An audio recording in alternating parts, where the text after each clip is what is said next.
Hello, and welcome to lecture number 7 on the Renaissance. As you can see, our time period here is down to the smallest amount of years that we've had, 200 years, instead of thousands and thousands of years going by. And the Renaissance occurred at the end of and after the Middle Ages. And what happened throughout the Middle Ages was that there was an incredible amount of turmoil. There were plagues, there were wars, and as we talked about last time, this was when all of Europe was coming together to try to be like Rome, to get a civilization together. And despite that, the fact that the Middle Ages were an incredibly tumultuous time full of terrible things, plagues and war, solidification had happened in the name of the church, in the name of kingdoms. And you can see from this map that even though there's way more little colored areas on it than there are today, there are way fewer than there were on the last map that we looked at. And so solidification and strength and unity and incredible capabilities in doing things and building things had survived through really tough times. And throughout the Renaissance as well, there were still tough times. There was still a lot of conflict. But what we see is a plateau of ability, of peace, of sufficiency and plenty that allowed everyone, scholars, artists, architects, politicians, to begin to turn their minds to more than just survival. And the Renaissance, it's called that because it's based on the Latin word for rebirth.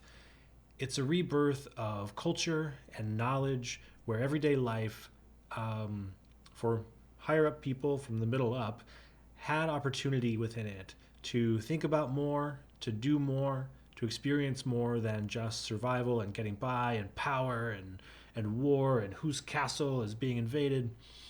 And so what came about is, after Gothic architecture, an incredibly renewed interest in Greece and Rome, not just in classical architecture, but in their art, in music, in theater, in so many things, in literature. And so there came to be a sense, and this is how this is different than Romanesque, which was just very early Middle Ages, let's be Rome. There came to be a sense that there was something philosophically true about the beauty and the correctness of classical, that being Roman and Greek, mostly Roman, classical choices and materials and methods. And so Renaissance scholars and architects became focused on the complete whole of a building or a piece of work based on its proportions and its the relationships of its elements. So our first keyword for this is proportion. And proportion is the size of things compared to other things. So using equal length items, half length items, etc., as well as the golden ratio, which you can see here behind me, that we're going to talk about more in a second, to decide how big things would be and what their relative proportions, what their relative sizes would be. So the idea that there was an ideal of balance and symmetry to the overall construction of something in a mathematical sense and in a higher philosophical sense, to create beauty as a system or as a formula. And so they took this to a very large degree in the Renaissance. Space as an element of architecture was utilized differently from the way it had been in the Middle Ages. It was organized by logic, its form and rhythm of the objects and the architecture, subject to geometry rather than being created by intuition. So in the Middle Ages, they would say, we'll make the church a cross because the cross is the symbol of Christianity. And we'll have the apse up here and order the service there, and then on the sides we'll have this. And in the Renaissance, they said, what would be the most beautiful or cohesive whole of the architecture? So it's just a different way of approaching how to design something. And so we see a lot of symmetry, a lot of repetition, a lot of alternation.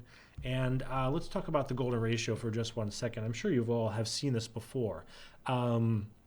This is not the best image of it because I'm not sure exactly how it's falling on this on this image behind it. It falls on it, but anyway, the golden ratio is the idea that there is a perfect proportion that is the most beautiful proportion to make things. It could be a lot of things.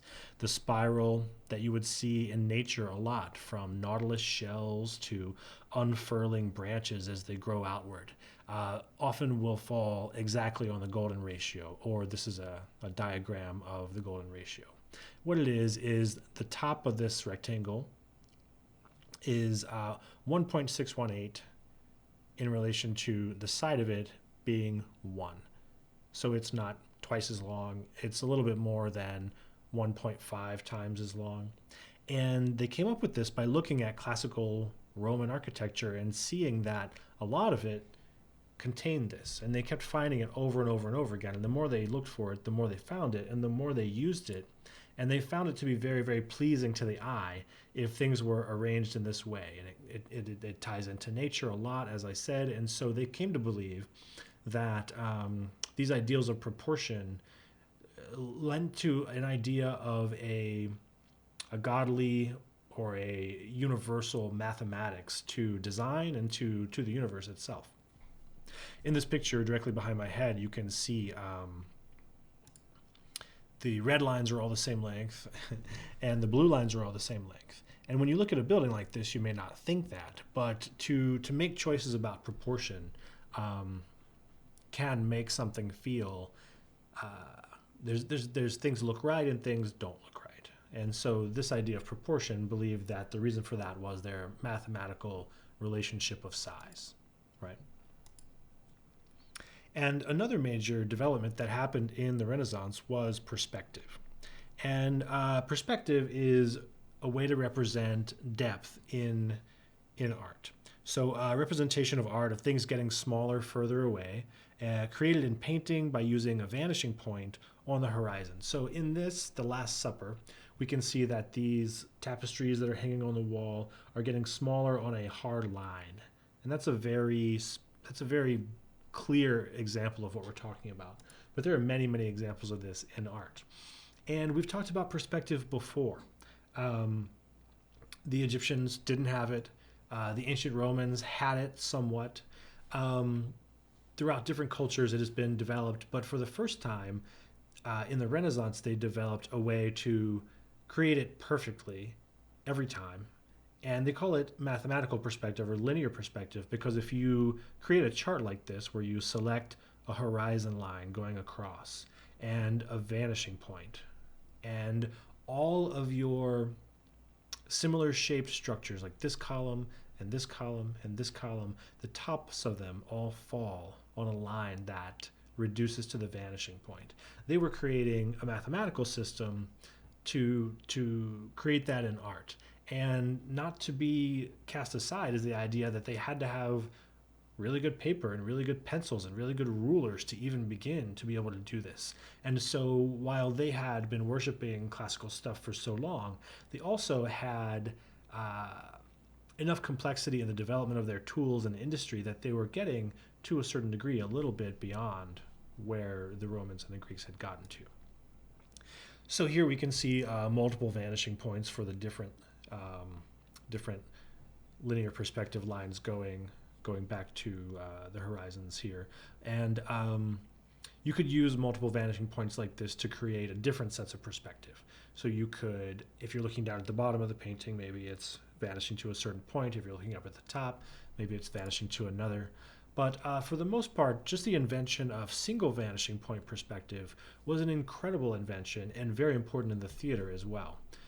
We'll be talking a lot more about that as we go to the English Renaissance. But to create scenery that would vanish into the distance made very powerful capabilities for scenic design. Here's another single point perspective where the vanishing point is at or near the center. And you can have two-point perspective where things vanish to different directions. This is not a Renaissance painting. This is just an example of two-point perspective. There's three-point and more, and we'll be talking about that later on as we get further along in history. And so Filippo Brunelleschi is one of the early Renaissance leaders, thought leaders in architecture, who looked around at Gothic and thought that things were getting a bit too complicated. And there was a big movement in the 1400s to say harmony, balance, proportion, these are more important than all of the details of Gothic architecture. If you look at Gothic architecture, the pointed arch, if you wanted it to be taller, you just take the point and you move it up and you make the whole arch longer, no problem, no big deal. With what came about because of Brunelleschi and many others like him was the idea that things should have similarity. And so Brunelleschi started designing simpler things that look a lot more like what the Romans had. And he designed this, and he believed that even very complex, large structures could have a simplicity and a purity to them. So he wanted to look at the world and see what the rules were that governed one's way of seeing. So linear perspective was very important to him. So for example, Brunelleschi noticed that in Roman architecture, every round arch was exactly twice as wide as it was tall. And what that means is that at the center of the arch, the center of the circle that would be made by the arch rested right on top of the posts, if that makes any sense. So he noticed this and he thought, that's a thing that we should always do. Brunelleschi's most famous known work is the dome of the Florence Cathedral. He had a big part in the rest of the cathedral, but it had been started before his time, and we can see some Gothic features down on the bottom. You start building a building at the bottom and work your way up. And some of these cathedrals took centuries to build, and it would be left to later architects to figure out some of the hardest parts, especially this enormous dome that Brunelleschi came up with new ideas of how to make it. And it is the same or slightly smaller diameter than the Pantheon, which we remember was all concrete. And at this point, the recipe for concrete had been lost for hundreds of years, and everything was masonry, was stonework, brickwork. But the remarkable thing about the dome of the Florence Cathedral is that while it's about the same, slightly smaller than the Pantheon, which was 43 meters wide, this is 41 or 42 meters wide, but it's also 136 meters up in the air, making it the tallest dome in the entire world even today, of the height from the floor up to the top of the lantern, which is this bit at the top of the building. And so to make this out of brick and masonry, Brunelleschi had to invent new machines and new techniques to both hold the structure up and to get the material up there. I think it's 37,000 tons of material that are estimated to be in the dome of the Florentine Cathedral. You can see in these drawings that it is in two layers, and you can see in this picture of these tourists up on top that it is absolutely immense in size. This right here is a stairwell that is between the two layers of the dome. And by using multiple layers of stonework and brickwork overlapping across these two layers, they hold each other together and hold weight from collapsing outward. If you remember, in Gothic architecture, there were many flying buttresses and things that would keep walls from buckling out. Well, they didn't want to use those anymore. They thought they were too complicated and they were just too frilly and Byzantine. They wanted things to be pure and simple. And so by rejecting flying buttresses and coming up with the double shell layer, Brunelleschi was able to achieve his goals. And this is that movement away from the Gothic that is representative of this entire time period. A more simple keyword is niche. And what a niche is an inset into a wall with a half round or conch shell top like you see here. Typically it would have a statue or a piece of art inside of it. And the reason that it's important is that one of the things that they would do in the Renaissance is they had developed much more complex materials and methods by this point in time. So they were hearkening back to Roman classical stuff, but they would frequently shrink it down and use many, many more of them, whatever the thing is, at a certain time.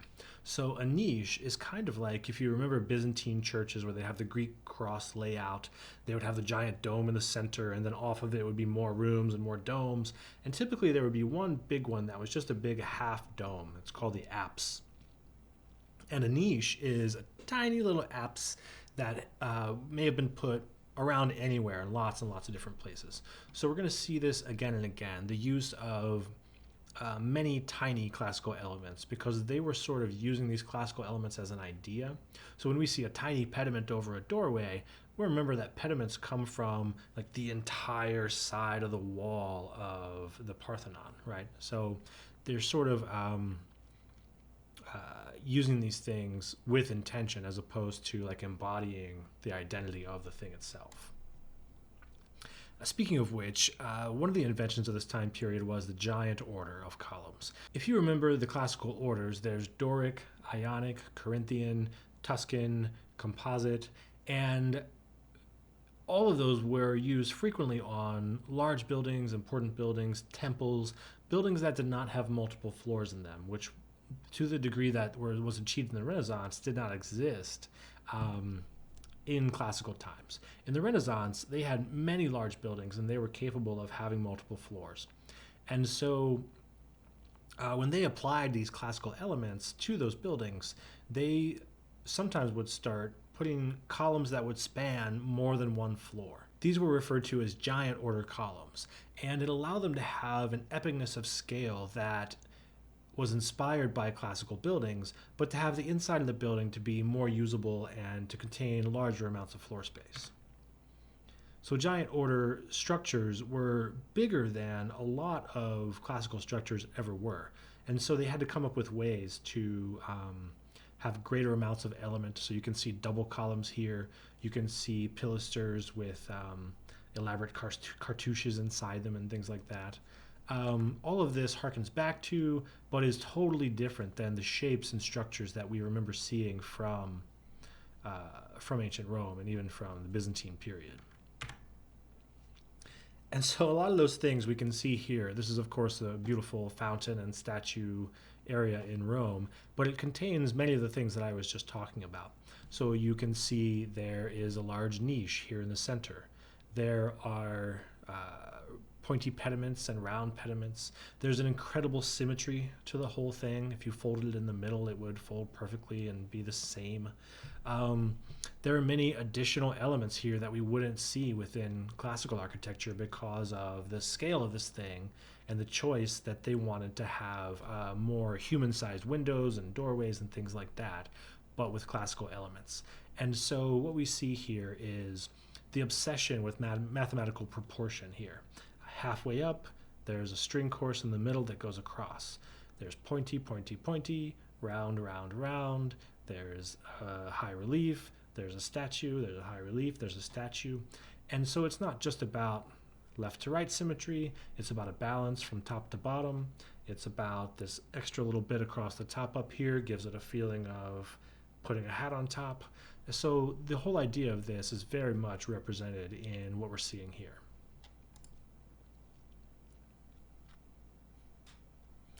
Andrea Palladio is one of the most influential architects of all time, and we're going to see his work crop up again and again for the next forever, even up into modern times.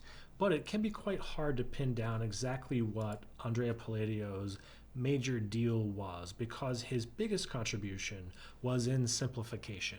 If you remember back to Gothic architecture, compared to what we're seeing in this picture, this has huge amounts of negative space, even though there's a lovely texture to the wall. There's lots of negative space in the entablature, even though there are windows in it that we would never see in classical architecture. The pediment itself has very little decor, no statuary. The columns, although they are Ionic, are plain, even though they are tapered. And so Palladian architecture was incredibly popular because there was nothing objectionable about it. It was the distillation of the beautiful use of classical elements in a balanced form to create structures that were of many different types. So we see windows here with muntins in them, just as we saw in Gothic, but they have been reduced to a grid to be beautiful and plain, and to draw the eye more to the overall balance of the structure and its symmetry. Palladian architecture would be popular forever because it has a real harmony and a sense of calm and a sense of beauty to it. There's great open space and almost an unobjectionable simplicity to it. It is grand and elegant because of its classic shapes, but with no extra. There's really nothing in Palladian that could go out of style. Palladio was also a major author about architecture, and his books on architecture became incredibly popular. And because his style was very, very accessible, these books raced across Europe at a time when type and the ability to print books was becoming much, much easier. He had the first architecture books that were widely published all across Europe. And we're going to see his architecture crop up again, like I said, century after century, huge movements in England and the rest of Europe in always hearkening back to Palladian architecture. And also what we're going to see is all of this, the Renaissance, is sort of the first reactionary architectural movement against Gothic, and reactionary architectural movements are going to become very common.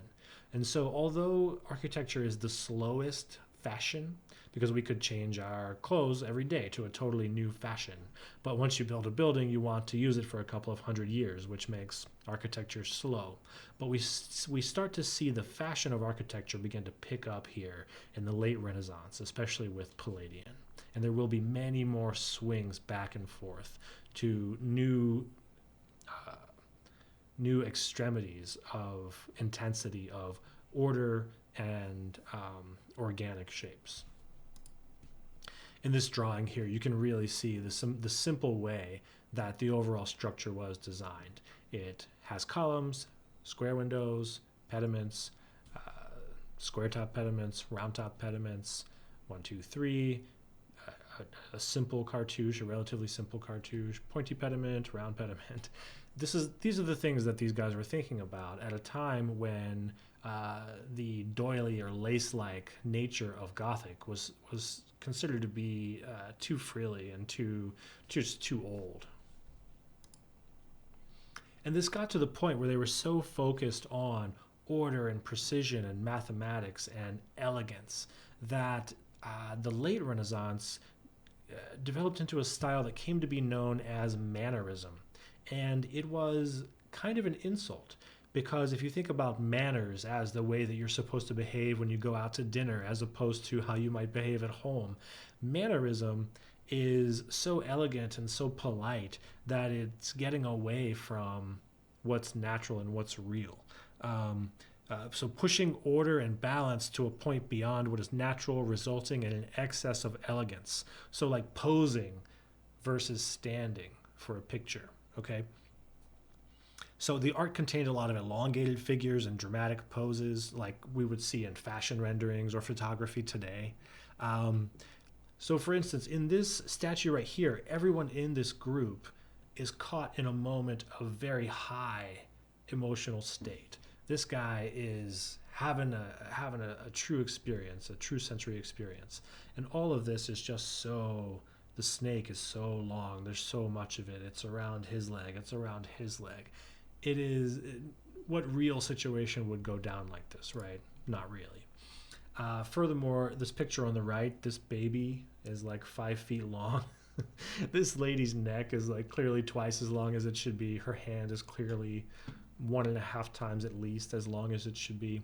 So pushing the elegant beyond what is reasonable was a key to mannerism. And that's what we see in architecture as well. The mannerism architecture pushed all these concepts, some would say, far too far. So the incredible sense of repetition in this image, both these arches and the pointy pediments and the rusticated stonework, all of it would not allow this building to have an extra doorway or an extra jut-out section or any features like that for function because of its incredible focus on form. We see this again here, alternating round niche pointy pediment, round niche, pointy pediment, round pointy, double columns, double columns, double columns, double columns. It's almost an obsession with mathematical precision and repetition that they thought would lead them on to the most beautiful, and it is incredibly beautiful. But later scholars would dub this mannerism somewhat judgmentally. We see it again here. These broken pediments where there's no top bit, that's called a broken pediment. Pointy round, pointy round, pointy round. All of this symmetry, these volutes here, very, very beautiful. It's all lovely and wonderful.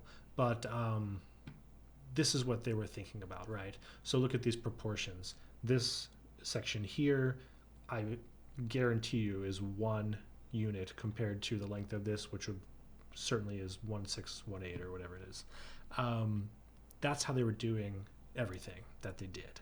And it started to lead to something that even Palladian, I'm sure, would say was excessive. The amount of excess detail, these entirely unnecessary broken pediments and urns on top of this structure. Are they lovely? Does this become decorative, or does it reach a point where we're looking at a checkerboard almost? Here again, very similar. And the same here. It's a very tight-fisted way to approach decor, completely devoid or almost entirely devoid of the sinuous line. One of the most incredible examples of Renaissance architecture is has many Mannerist elements, including giant order columns here that you can see are clearly at least on 2 floors here. But the incredible size of the structure justifies the use of those columns, and it's truly an incredible building. You can see alternating pediment shapes here. And this is what I was talking about when I was talking about shrinking something down. Instead of the Parthenon, where whole building is the pediment, we see dozens of pediments, dozens of domes, dozens of dormer windows and things like that. So a minutia of micro elements contributing to a very large structure. So this is a very beautiful building. It's an incredible tourist destination. It is the largest church in the world. It is the tallest dome in the world.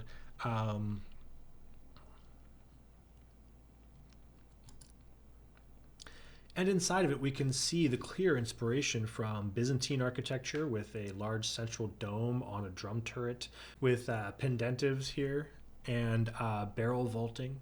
But to look at the intensity of the decor and the repetition and symmetry speaks to its Renaissance origin.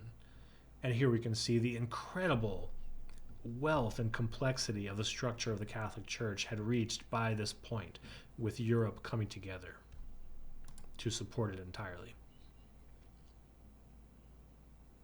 And so you can see that Renaissance architecture, just as Gothic did, took on a very high level of detail in its own way, far beyond what we know of Roman architecture. The amount of detail here is to the utmost, but fundamentally different than Gothic, where here we see primarily squares and rectangles everywhere. We see round arches, even if they're not semicircular, they are nonetheless smooth, clean, simplified structures of all types. Our next keyword is putti, and what this is a nude, chubby child figure, often with wings, frequently appearing in both mythological and religious paintings and sculpture. And so they started to evolve away from beyond Roman classical stuff. They would say, oh, the Parthenon had sculptures on it. What are we going to do? We'll do this. It'll be great. I don't have a good explanation for why putti were such a popular thing, but they were ubiquitous. They are absolutely everywhere. And much like classical sculpture, they would be on pediments, they would be around major elements, and the volume is stunning when you travel to Italy or to France, looking at these structures, they're just everywhere. And so putti, like cherub-like naked baby sculptures. Another motif from the Renaissance is diving dolphins. Why dolphins? I'm not sure. Why they really had no idea what dolphins look like, I'm also not sure. I guess at some point someone was like, what are we going to do today? Egg and dart? No, diving dolphins. Why not? But these diving dolphins all looked very similar. They even have almost like a Chinese cultural look to them. And they were a motif that appeared in two-dimensional low relief, as we see here, also on fabric, and in sculpture and in architecture. A lot of diving dolphin motifs throughout. Another motif is the cartouche, and this is an oval or egg-shaped surface. Frequently that would just be blank, but that would be elaborately festooned with scroll work around it. You could see this over a pediment, as in this example here. You could see it on the corners of buildings. You could see it in lots of different places. Some of them are vast and elaborately decorative. This is a more modern neoclassical structure that nonetheless features a great photo of a broken pediment and a cartouche here, so I wanted to share it as well. Our next keyword is rustication. Rustication is, to me, one of the coolest things in the world, and what it is intentionally texturing stonework or brick or anything to give it a texture and to give it a look. Let's see what it says here. A styling of stonework with texture and relief that emphasizes the individual stones. So this one you can see is carved with almost coral-like carvings, whereas this one, each stone is kind of like a pyramid sticking out from the wall. This was done selectively, so you can see in this example that these alternating stones here are heavily rusticated under this pediment, and that these here alternating stones were done in both pyramidal and in other decorative shapes. It could be incredibly rough, like this rustication here under a upper floor that's quite smooth, and it could be quite abstract to the almost childlike or tribal shapes that we're seeing in the rustication here. But it would just give the building more texture and more interest. On this example in the right, you can see that these once flat stones were chiseled out and carved to have rustication. Lovely example of egg and dart here. And these stones here were pyramidally rusticated. Our next keyword is mascaron. And in the French Renaissance practice, primarily, mascarons are masks. They are faces, predominantly human, sometimes frightening or chimeric, whose function was originally to frighten away evil spirits so they would not enter the building, but came to be just ubiquitously popular across primarily France. So they could be male, they could be female, they could be monstrous, they could be ambiguous in their nature and gender, and there are many examples. Here are some more. Which is a little bit similar and a little bit in contrast to half figures, our next keyword. Half figures, quite simply, is half figures on buildings, statues that would be from the torso up to the head. And this kind of reminds me of the Erechtheum. If you remember at the Parthenon on the Acropolis, the lady statues, the caryatids, they're called, that were columns themselves, and the capitals were on their heads. These half figures are, so it's just another inspiration from classical stuff that isn't found anywhere in classical stuff. And frequently there were these like super ripped dudes who I guess were supposed to be holding up the building, but they could also be mythical or just lots of different ones. But almost in a Byzantine sense, you can see that there are different faces even within sequential column types, and they could be surrounding a cartouche, they could be in pairs, they could be fading into volutes, whatever have you. There were many different types of half figures. The next keyword is fleur-de-lis, And this is a stylized lily composed of three petals bound together near their bases. It is very, very, very French. It's the most French thing in the whole world. And especially the fleur de lis was used on the French coat of arms in a blue and gold pattern. But the fleur de lis would be everywhere, all over everything French that was nice, basically. And there's just so many examples. But it's a stylized lily, the flower that is very symbolic of France. And here are some more fleurs de lis. You can see there are many, many, many types. This fleur de lis is alternating with an acorn and oak leaf motif.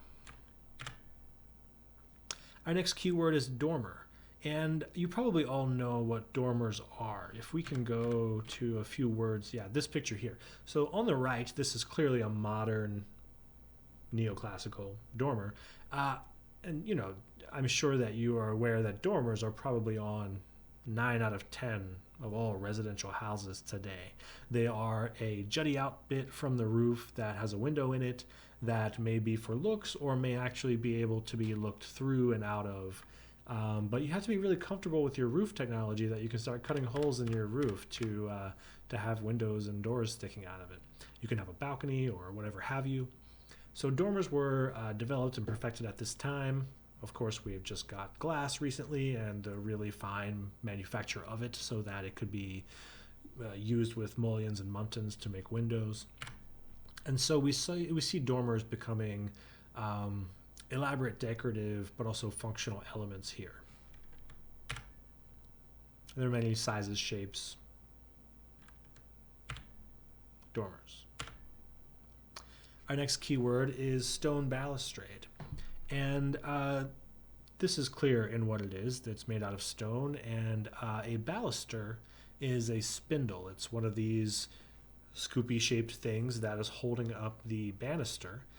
You can slide down a banister and get in trouble for it. And a baluster, similar words, very confusing, is the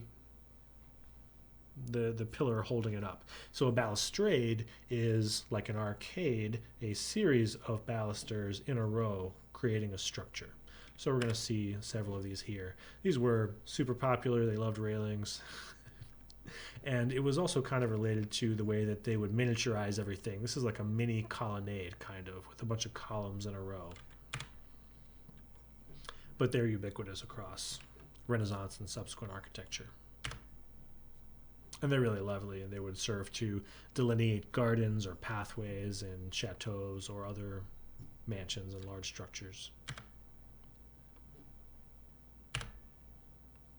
So these are our words for the Renaissance. The Renaissance were 200 to 300 years of incredible artistic beauty, invention, and achievement based on leaving behind old ideals, taking what was the most beautiful from the past and trying to understand it.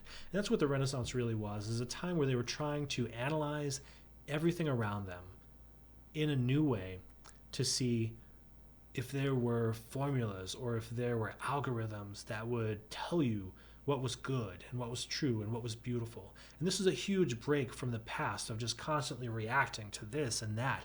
And it allowed people to achieve for the first time incredible realism, incredible beauty, incredible strength and endurance in art and architecture and in so many other things. And so I can't cover all of art history in just one lecture, but I hope that all of these architectural ideas will inspire in you an interest to take an art history class or to take a lot more classes that are related to the study of this, because again, this is just one of the tiny amounts of human history that is incredibly jam-packed with an immeasurable volume of awesome things. So that's what I have for you this week. Make sure that you get the vocabulary Word document off of the files section on Canvas. And please feel free to email me with any questions. We do have our first quiz that is going on currently, so make sure that you fill that out. And if you have any issues or any problems, please let me know. But I look forward to talking with you again in another lecture. Thank you.